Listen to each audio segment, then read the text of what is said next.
der Suche nach natürlichen Anlagen, die ihrem überschüssigen Finanzvermögen spekulieren Fondsmanager mit Grundnahrungsmitteln und treiben die Preise in schwindelerregende Höhe.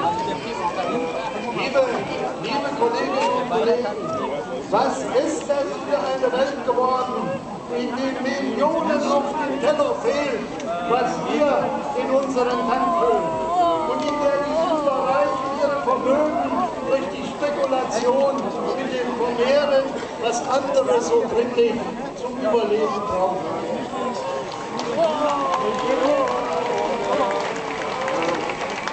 Der UNO-Sonderberichterstatter Jan Ziegler hat die richtigen Worte dafür gefunden.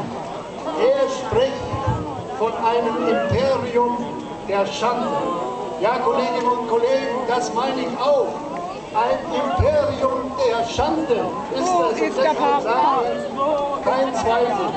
Wir haben viele Probleme in unserem eigenen Land zu lösen. Massenarbeitslosigkeit, gesellschaftliche Spaltung und Armut.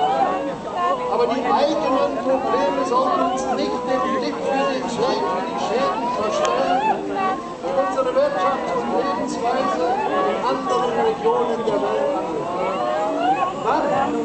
Ihr müsst billiger werden! Dann, wenn nicht am Tag der internationalen Arbeiterbewegung, sollten wir uns unserer Und noch viel besser! Wann, wenn nicht Kaufen Sie unsere Aktien! Investieren Sie in Ihre Rente! Nur unser Unternehmen bringt Ihnen was für später. Sie sind auch schon so haushaltsbedürftig sein. Wir produzieren sauber ökologisch, ohne Kinderarbeit. Nein, das sind keine Kinderhände. Das sind keine Kinderhände. Bei uns nicht.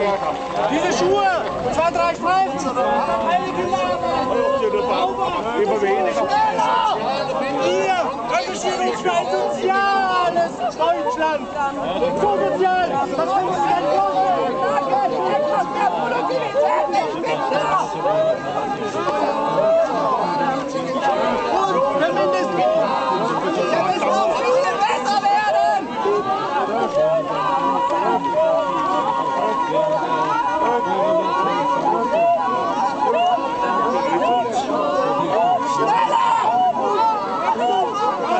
Weiter.